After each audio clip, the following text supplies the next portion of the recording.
بسم اللہ الرحمن الرحیم، السلام علیکم۔ امید ہے آپ لوگ خیریت سے ہوں گے۔ آج جو ہمارا ولاگ ہے اس میں دو تین بہت اہم موضوعات ہیں جس کے اوپر ہم نے بات کرنی ہے۔ ایک تو پاکستان تحریک انصاف پر جو پابندی کا معاملہ ہے وہ مؤخر ہوا ہے، وہ کیوں ہوا ہے، پاکستان پیپلز پارٹی کا کیا کردار ہے، اور پیپلز پارٹی کیا چاہتی ہے کہ پاکستان تحریک انصاف پر پابندی لگے یا نہ لگے، کچھ اس کے اوپر بھی بات ہوگی، اور انسائیڈ سٹوری ہم آپ کو دیں گے کہ کہاں پہ پاکستان تحریک انصاف اور پیپلز پارٹی کا اختلاف موجود ہے اس وقت بھی، اور پارٹی کے اندر بھی۔ دوسری جانب عمران خان صاحب جو کہ جنہوں نے کچھ دن پہلے دو دن پہلے انہوں نے یہ کہا تھا کہ 9 مئی کے واقعات جو ہیں اس کے حوالے سے انہوں نے خود جی ایچ کیو میں جانے کے لیے پرامن احتجاج کی کال دی تھی۔ اب ویسے لگتا ہے کہ ان کے بیان گلے پڑا تو انہوں نے آج اس سے واپسی کی راہ جو ہے وہ راہ فرار اختیار کی ہے، مگر عمران خان صاحب میرا خیال ہے کہ اس معاملے کے اوپر کافی بیک فٹ پہ بھی گئے ہیں اور ایک طرح سے پھنس بھی گئے ہیں، کیونکہ ان کا جو اسٹیٹمنٹ تھا وہ کوئی 10-12 لوگوں کے قریب تھا، اور وہ کس حالات میں کس طرح سے انہوں نے وہ ایک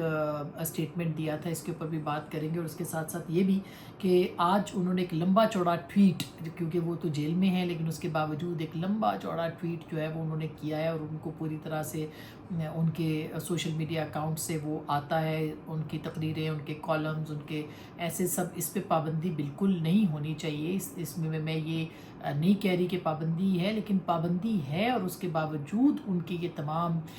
جو پیغامات ہیں وہ بڑے تواتر کے ساتھ، جس میں کہ وہ بار بار اسٹیبلشمنٹ کو بھی ہٹ کرتے ہیں، وہ بار بار جو ہے وہ اپنا ایک نیریٹو بھی دیتے ہیں، وہ بار بار اس بات کے اوپر 71 کے واقعات کی یقین دہانی بھی کراتے ہیں، جیسے کہ انہوں نے آج بھی جو ریبٹل دیا ہے کہ 9 مئی کے واقعات کے حوالے سے ایک غلط خبر ان کے ساتھ منسوب کی گئی ہے، تو اس پہ بھی انہوں نے یہ کہا ہے کہ ایسے حالات بنائے جا رہے ہیں کہ جیسے کہ 71 کے حالات تھے۔ انہوں نے یہ بھی کہا کہ سب سے بڑی سیاسی جماعت جو ہے اس کو انہوں نے اس پہ پابندی لگانے کی کوشش کی جا رہی ہے، اور پھر یہ بھی کہا کہ 9 مئی ایک فالس فلیگ آپریشن تھا، جس نے کہ CCTV فوٹیج جو ہے وہ 9 مئی کی انہوں نے کہا کہ وہ چرائی گئی تھی، جنہوں نے چرائی وہی اس کے ذمہ دار ہیں۔ اور پھر انہوں نے بہت ساری اور ایک کافی لمبا ٹویٹ ہے جو کہ انہوں نے کیا، لیکن انہوں نے یہ کہا جو امپورٹنٹ ہے کہ ہوش کے ناخن لیں، 1971 میں بھی یہی ہوا تھا۔ 25 مارچ 1971 کو جب ڈھاکہ کے اندر یحییٰ خان نے لوگوں کی بڑی تعداد کے خلاف آپریشن کیا تھا تو اس کے نتائج اچھے نہیں نکلے تھے۔ اب اگر اس پاکستان کی اکثریت کو دہشت گرد کہا جائے گا تو اس ملک کے خطرناک نتائج جو ہیں وہ نکلیں گے۔ یعنی انہوں نے ایک مرتبہ پھر دھمکی بھی دی ہے، انہوں نے انسٹیگیٹ بھی کیا ہے کہ دہشت گرد قرار دیا جا رہا ہے، جبکہ عوام کو یا جو ان کا سپورٹر ہے اس کو دہشت گرد قرار نہیں دیا جا رہا۔ جس طرح سے 9 مئی کے واقعات ہوئے تھے اس کو کے تناظر میں ان کے اوپر یہ تنقید کی جا رہی ہے، یا حکومت جو ہے وہ اس پہ پابندی لگانے کی بات کر رہی ہے۔ یہ بات درست ہے کہ کسی بھی سیاسی جماعت پہ پابندی نہیں لگنی چاہیے، مگر اگر آپ رویے دیکھیں، جن رویوں کی شکایت کی جا رہی ہے اور جس طرح کے فسطائی رویے کی پروموشن کی جاتی رہی ہے اور کی جا رہی ہے ایون ابھی بھی، اور اس کو 71 کے واقعات کے ساتھ ملانا، بالکل اس میں کوئی دو رائے نہیں کہ پاکستان کی جو فوج ہے اس کا سیاسی کردار اور بہت ساری غلط پالیسیاں جو ہیں اس نے پاکستان کو بہت نقصان پہنچایا ہے۔ لیکن اس کے ساتھ ساتھ آپ لوگوں کو اشتعال دلا کے یہ کہیں کہ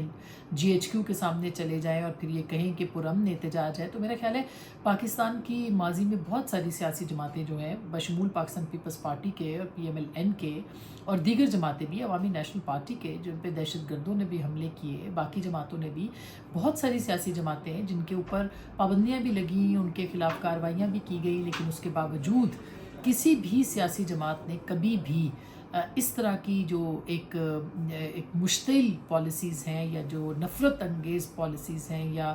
گراؤ جلاؤ کی پالیسیز ہیں، اس کے اوپر کبھی بھی انکریج نہیں کیا۔ تو میرا خیال ہے پاکستان تحریک انصاف کو یہاں پہ اپنی غلطی عمران خان صاحب کو ماننی چاہیے کہ کس طرح سے انہوں نے لوگوں کے اندر ایک نفرت،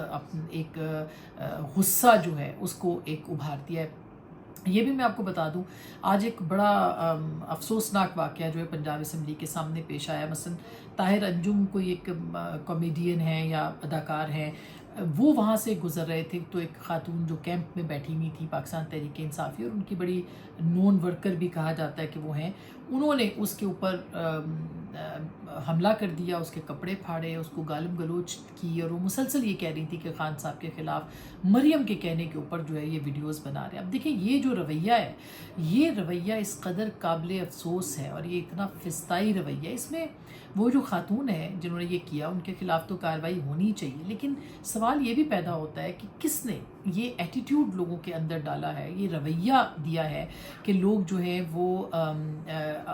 قانون کو ہاتھ میں لیتے ہیں، وہ مار پٹائی کرتے ہیں، اور آگے سے اگر جواب ملتا یا دوسری سیاسی جماعتیں اپنے لیڈرز کے اوپر جو تنقید ہے، جس طرح سے یہ مریم نواز کے خلاف زبان استعمال کرتے ہیں، جس طرح کے یہ میمز بناتے ہیں، یا جس طرح سے چیف جسٹس صاحب کے، آرمی چیف کے، اور سب کے، میں یہ نہیں کہہ رہی آپ کو تنقید کریں، آپ کو اس میں کوئی دو رائے نہیں، آپ کو غصہ بھی آتا ہوگا، افسوس بھی ہوتا ہوگا، لیکن اس کا مطلب یہ کہ آپ جب لا اینڈ آرڈر اپنے ہاتھ میں لے لیتے ہیں تو آپ پھر انارکی کی طرف بڑھ جاتے ہیں، انتشار کی طرف بڑھ جاتے ہیں۔ اب یہ جو خاتون والا واقعہ آج ہوا ہے، یہ اس کی بہت ہی ایک اگزامپل ہے کہ ہر پی ٹی آئی کا جو کارکن ہے یا جو اس کا سمپتائزر بہت سارے اکثریت، اس کو خان صاحب نے اتنا زیادہ اس کے اندر غصہ، اناد، نفرت بھر دی ہے کہ وہ دوسرے جو اختلاف ہے اس کو سننے کے لیے تیار نہیں ہے۔ وہ تنقید کرنے والوں کے گریبانوں تک اپنے ہاتھوں کو پہنچا دیتے ہیں۔ وہ کہتے ہیں آپ کی جرت کیسے ہوئی کہ آپ نے اس طرح کی تنقید کی، یا آپ نے کوئی ایسے الفاظ استعمال کیے یا مذاق اڑایا۔ کمیڈینز ہیں یا بہت سارے ہم دیکھتے ہیں کہ پاکستان کے جو ٹی وی چینلز ہیں اس کے اوپر تو باقاعدہ آصف علی زرداری ہوں یا نواز شریف ہوں یا شہباز شریف ہوں، ان کی نقلیں اتاری جاتی رہی ہیں، مولانا فضل الرحمان صاحب کی ان کی نقلیں اتاری جاتی رہی ہیں، خان صاحب کی بھی اتاری جاتی رہی ہیں، لیکن اس وقت ایسا ماحول ہے کہ اگر خان صاحب کی کوئی نقل بھی اتارے گا تو اس کے ساتھ بھی لوگ جو ہیں وہ اسی طرح سے اس کو جان پہ سے مارنے پر جو ہے وہ تل جائیں گے۔ تو یہ ایک بہت ہی افسوسناک رویہ ہے، یہ فسطائی رویہ ہے۔ ایسے رویوں کے نہ صرف مذمت کرنی چاہیے بلکہ اس کے خلاف قانونی کارروائی کرنی چاہیے۔ اچھا، قانونی کارروائی کے لیے بھی ایکسٹریم جو ہے وہ پوزیشنز ہیں، اس کو ایک ٹرم دے دی ڈیجیٹل دہشت گردی کی، جبکہ آپ کے پاس ایسے قوانین ہونے چاہیے کہ جو یہ فیصلے کریں کہ آپ نے ڈیفیمیشن کے فیصلے کریں، جیسے دنیا بھر میں ہے۔ یہ لا اینڈ آرڈر کا معاملہ ہے، اگر کوئی کسی کے دست و گریبان میں جاتے ہیں، مثلا ہم باہر کے ملکوں میں جب جائیں، یورپین کنٹریز میں خاص کر کے جن کی مثالیں دی جاتی ہیں، خاص کر کے عمران خان صاحب دیتے تھے، وہ کہتے ہیں جی اگر آپ نے منہ سے جب تک آپ لڑائی لڑے آپ کے اوپر کوئی قانون لاگو نہیں ہوتا، لیکن جب آپ یعنی کہ جب ایک دوسرے کے ساتھ ہاتھا پائی ہو، لیکن اگر کوئی ہاتھا پائی تک پہنچ جائے بات تو پھر اس کے اوپر جو ہے فوری طور پر قانون ایکشن لیتا ہے۔ اچھا، اب یہ ہے کہ جو لوگ لڑتے ہیں ان کے اندر بھی بہت ساری چیزیں ہیں کہ کون سی زبان استعمال ہو رہی ہے، کیا ہو رہا ہے، یہ ہر جگہ پہ ہے۔ اب ہمارے ہاں جس طرح سے ٹویٹر کے اوپر استعمال ہو رہی ہے زبان، اور جس طرح سے ایک لوگوں کے خلاف نفرت کو اجاگر کیا جاتا ہے، پھر وہ کوئی واقعہ ہو جاتا ہے جیسے 9 مئی کا ہوا تو کہا جاتا ہے کہ ہم تو نہیں تھے اس کے پیچھے۔ ایک پوری ذہن سازی بہرحال موجود تھی جو کہ 9 مئی تک کے واقعات کی طرف لے کے گئی۔ اب آگے اس میں جو منظم کارروائی ہوئی ہے اس پہ ضرور حکومت کو جو بھی ان کے پاس شواہد ہے وہ پیش کرنے چاہیے، اور کسی سیاسی جماعت کے اوپر جو پابندی ہے وہ حل نہیں ہے۔ پیپلز پارٹی بھی یہی کہہ رہی ہے، جو ہماری اطلاع ہے،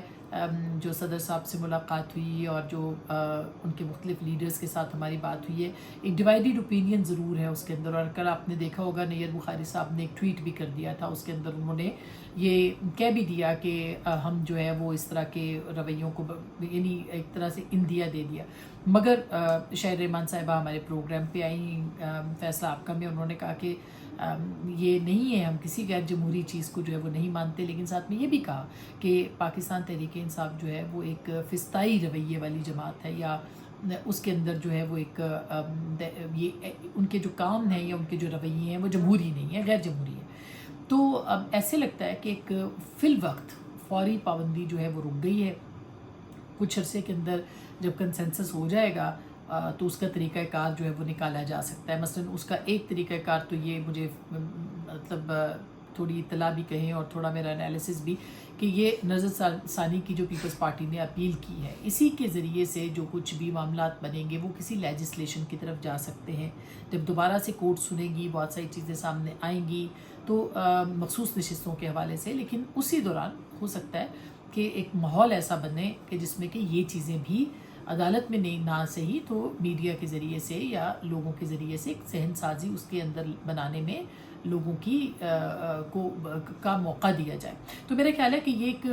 پیپلز پارٹی یہ چاہتی ہے کہ فی الفور پابندی جو ہے اس کی طرف نہ بڑھا جائے، لیکن آہستہ آہستہ جو ہے اس کے اوپر کیا جائے. اس کو پوری طرح سے مسترد نہیں کیا گیا، لیکن یہ بات درست ہے کہ تحریک پاکستان پیپلز پارٹی نے کہ اکثریتی لوگوں نے ابھی تک اس کے آگے ایک بند باندھا ہوا ہے کہ ہم اس کی طرف جو ہے وہ فی الحال ہمیں نہیں بڑھنا. لیکن دیکھتے ہیں کہ کب تک وہ ریزسٹ کر پاتے ہیں. جن لوگوں نے فیصلے کیے ہوتے ہیں یا کیے ہوئے ہیں وہ ضرور چاہیں گے کہ اس کے اوپر جو ہے وہ عمل درآمد کیا جائے. اور انفارچونیٹلی پاکستان کی سیاسی جماعتیں وہ سیاسی حل کی طرف نہیں جا رہے کہ پابندی حل نہیں ہے. پابندی کی بجائے جو سیاسی حکمت عملی ہے وہ بہت اہم ہے. اس کی ایک آپ کو میں ایک چھوٹی سی اگزامپل دیتی ہوں کہ لمبے عرصے کے بعد آپ نے دیکھا ہوگا رانا ثناء اللہ صاحب پیرس گئے ہیں، وہاں پہ انہوں نے کچھ گیدرنگز کے ساتھ انہوں نے خطاب بھی کیا ہے. شاید اب حکومت یہ سمجھ رہی ہے کہ اوورسیز پاکستانیوں کو انگیج کیا جائے. یہ ایک بہتر حکمت عملی ہے، ایک سیاسی حکمت عملی کے طور پہ دیکھا جائے. لیکن اس کو آپ اگر یہ سمجھتے ہیں کہ فوری طور پر کوئی سیاسی جماعت جو ہے وہ اس پہ پابندی لگانا حل ہے، تو میرا نہیں خیال کہ حل ہے. یا پھر جو ابھی فیصلے ہو رہے ہیں جس پہ کہ ابھی عطا تارڑ صاحب نے شاید یہ کہا ہے ہمارے بلکہ پروگرام میں یہ کہا ہے کہ پیکا عدالتیں جو ہیں خصوصی عدالتیں ان کا قیام عمل میں آئے گا، لیکن اصولی فیصلہ ہے آہستہ آہستہ اس پہ عمل درآمد کریں گے، اور کیبنٹ ہے اور وزیر قانون اس پہ کام کر رہے ہیں. یعنی کہ اس کو بھی مسترد نہیں کیا، اور وہ ایس آر او والی جو ایس آر او کے ذریعے سے جو خصوصی عدالتوں کا قیام ہے اس کی ضرور تردید کی ہے، مگر یہ نہیں کہا کہ خصوصی عدالتیں قائم نہیں کی جائیں گی. اور یہ بہت ہی خطرناک ٹرینڈ ہے کہ آپ اگر ڈیجیٹل دہشت گردی کی بات کریں اور ساتھ میں یہ آپ بنا رہے ہیں عدالتیں بھی، تو اس کا تو مطلب یہ ہوگا کہ اور زیادہ آزادی اظہار کی جو جگہ ہے وہ کم ہوگی. پہلے سے ہی آزادی اظہار پاکستان میں نہیں ہے اور پابندیاں لگائی جائیں گی. خصوصی عدالتیں ایسے جیسے ٹیررسٹ کو ٹریٹ کیا جاتا ہے اس طرح سے ایسے لوگوں کو ٹریٹ کیا جائے گا جو کہ ٹویٹ کرتے ہیں، جو کہ ایکس کے اوپر یا سوشل میڈیا کے اوپر کچھ لکھتے ہیں. تو یہ اچھا ٹرینڈ قطعی طور پر نہیں ہے اور اس کو ڈسکریج کرنا چاہیے. یہ پاکستان اس میں کوئی دو رائے نہیں کہ آپ قوانین بنائیں. جو لوگ یہ سب کچھ کر رہے ہیں، جو کچھ لوگ باہر بیٹھ کے پاکستان کے خلاف، اداروں کے خلاف، لوگوں کے خلاف نفرت انگیز کام کر رہے ہیں، ہیٹ سپیچ کر رہے ہیں، ان کے خلاف قانونی کارروائی کی جانی چاہیے. یہ نہیں ہو سکتا کہ آپ جو ہے سڑک پر چونکہ ایکسیڈنٹس ہوتے ہیں تو سڑک پہ لوگوں کا جانا بند کرتے ہیں. یہ اس طرح کے قوانین جو ہے وہ کسی صورت بھی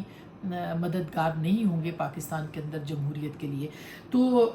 یہ ایک معاملہ ہے جو کہ بہت اہم ہے اور اس کے اوپر دیکھتے ہیں کہ کس حد تک بات آگے بڑھتی ہے. اور اگر یہ بات نہ بڑھی تو ظاہر ہے کہ جس طرح کی چیزیں چل رہی ہیں خصوصی نشستوں کے حوالے سے جو آگے کوئی 5 دن رہ گئے ہیں اس کے اندر پھر کچھ اور چیزیں بھی سامنے آ سکتی ہیں. مگر بہرحال ان 5-6 دنوں کے اندر ہی حکومت کو ایک کلیئرٹی کے ساتھ اپنے جو اتحادی ہیں ان کے ساتھ آنا پڑے گا، ورنہ پھر جو دوسرا حل ہے وہ حل نہ ہو کے بھی وہ حل نہیں ہے. وہ حل ہے اگر تو بھی وہ حل نہیں ہے، اور وہ کسی بھی جمہوری معاشرے کے لیے بہتر حل نہیں ہو سکتا. یہ وہ کچھ چیزیں جس کے اوپر آج آپ کے سامنے گزارشات ہم نے رکھنی تھی. اور پاکستان تحریک انصاف کا بھوک ہڑتالی کیمپ جو ہے وہ چل رہا ہے، اس کا کوئی امپیکٹ تو نہیں ہے، لیکن ایسے لگتا ہے کہ پاکستان تحریک انصاف سیاسی حکمت عملی جو ہے وہ نہیں بنا پا رہی. تو اب تک کے لیے اتنا ہی. اپنا بہت خیال رکھیے گا. اللہ نے کے بعد.